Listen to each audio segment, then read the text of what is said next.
आगरा के एक बड़े होटल में बीजेपी के विधायक छोटेलाल वर्मा और चौधरी बाबूलाल को मंच पर जगह नहीं मिली।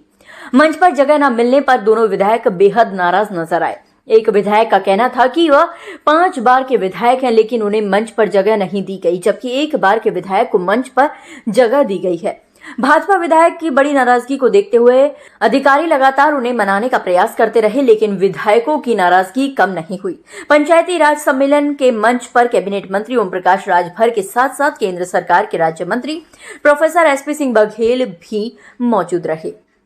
पूरा कार्यक्रम विधायकों की गुस्से की वजह से चर्चा में बना रहा। दोनों विधायकों का कहना था कि जिस कदर उनकी उपेक्षा हुई है, उसको लेकर के वह अपनी बात शीर्ष नेतृत्व तक पहुंचाएंगे। समझ रखा है कि ईज ऑफ लिविंग पर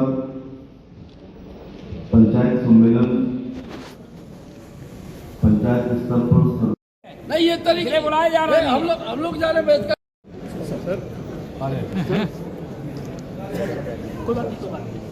सबको बराबर सम्मान मिलना चाहिए सरकार में।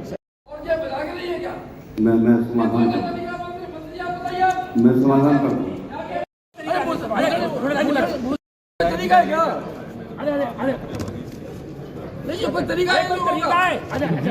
हम 5 बार के विधायक है, 3 बार के 1 बार के विधायक के ऊपर।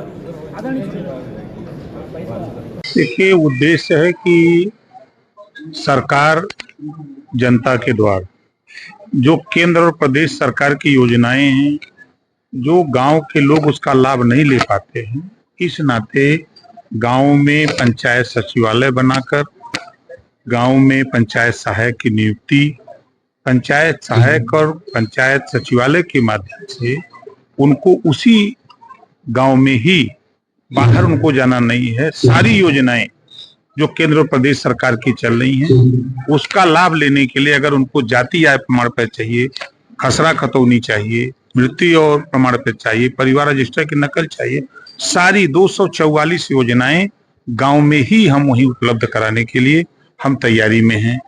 किसी भी तरह जो भी विधवा पेंशन के पात्र लोग छूट गए हैं, जो किसान पेंशन के लोग छूट गए हैं, जो वृद्धा पेंशन है, तो ये जो छूटे हुए लोग हैं उनका भी वही फार्म आवेदन हम ऑनलाइन वही करा रहे हैं पंचायत सचिवालय में, पंचायत सहायक के माध्यम से। इसमें क्या क्या कमियां आ रही हैं उस पे यहाँ चर्चा करके लोगों की राय लेकर के और उसमें सुधार कैसे हो ताकि वो बेहतर जीवन जी सके। मंत्री, 2 विधायक क्या मसला था? क्या देखिए, कोई मसला नहीं था, मसला सिर्फ मंच का था और कोई मसला नहीं था। अब चूंकि जिस तरह का आयोजन था, जब निमंत्रण जितने दिए गए थे उस निमंत्रण में संख्या विधायकों की लगभग 35 के पार आ रही थी, एमएलसी, राज्यसभा विधायक सब मिला के, तो मंच थोड़ा छोटा था, तो ये हुआ कि नीचे ही सोफा लगा करके विधायकों की बैठने की व्यवस्था की जाए। तो अब उसी में उनको विधायकों को लगता है कि भाई मंच पे अब महिलाएं कोई विधायक आई तो उनको मंच पे बुला लिया। भाई आधी आबादी महिलाओं की है, 33% रिजर्वेशन है, इस पे भी हमको आपको सोचना चाहिए कि अगर बुला ही लिया गया तो इसमें कौन सी अपमान और सम्मान की बात आती है। चुनाव में क्या होने जा रहा है? देखिए, जनता मालिक है। हम लोग अपनी बात, अपने विकास की जो काम हम लोग कर रहे हैं, जो योजनाएं जनता तक पहुंचनी चाहिए उन योजनाओं को जनता तक पहुंचा रहे हैं। और जनता भी जानती है, आप लोग भी जानते हैं, विपक्ष भी जानता है कि बाई इलेक्शन सत्ता पक्ष का ज्यादा सीटें जीतता है। जनता इस नाते जिताती है कि वो जानती है कि विपक्ष जीतेगा तो वो यही कहेगा कि हमारी सरकार नहीं है तो हम क्या काम करें। तो और विपक्ष भी ये जानता है कि हम जीत नहीं पाएंगे।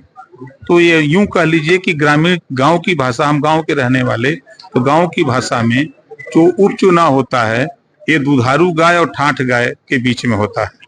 जो दुधारू गाय सरकार होती है, सरकार विकास के दूध दे सकती है, जो विपक्ष में है वो ठाठ गाय हैं, वो दूध नहीं दे सकते। इस नाते ज्यादा से ज्यादा सीटें सत्ता पक्ष जीता करता है।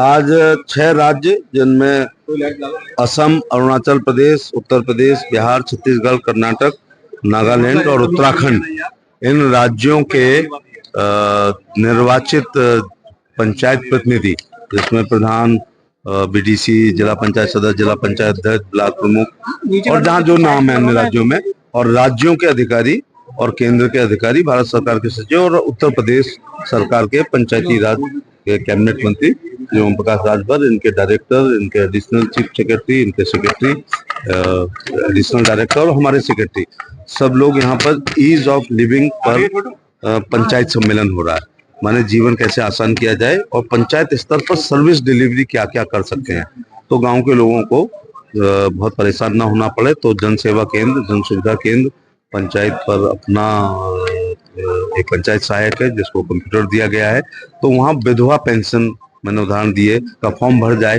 विकलांग पेंशन का, वृद्धावस्था पेंशन का, जात प्रमाण पत्र, आय प्रमाण पत्र, आधार कार्ड का संशोधन भी बहुत। मेरा नाम सत्यपाल सिंह है, लेकिन सतपाल लग गया तो मुझे कोई सुविधा नहीं मिलेगी। खसरा, खतौनी, घरौनी और खासतौर से अभी प्रधानमंत्री जी ने 70 साल का जो रिसेंटली किया है, 70 साल की आबादी के आयुष्मान कार्ड, ये सब चीजें अगर बन जाएंगी तो उनके जीवन की दुश्वारियां समाप्त हो जाएंगी।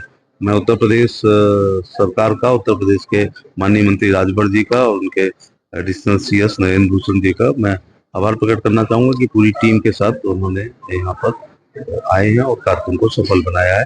और आज के इस वैचारिक मंथन से अभी ओपन सेशन रहेगा जिसमें हर राज्य के, हर स्तर के पंचायत प्रतिनिधि अपनी बात कहेंगे, जिनको मैंने ज्यादा कह दिया है कि आप बंद कमरा खुली बात करिएगा। आपको क्या दुश्वारियां आपके डीपीआरओ से, पीडी से, बीडीओ से, एडीओ से आ रही है, और डीपीआरओ को राज्य के डायरेक्टर से क्या आ रही है, और राज्य को केंद्र से क्या परेशानी हो रही है, तो हम बैठकर एक, जैसे सिंगल विंडो सिस्टम कहते हैं, तो लोगों तक आसानी। तो आज हम किसी न किसी निर्णय पे निकलेंगे और अपने जो गाइडलाइंस है उसमें कुछ छोटे मोटे संशोधन भी कर सकते हैं, जिससे पंचायत सुदृढ़ हो सके और डेमोक्रेसी मजबूत हो सके।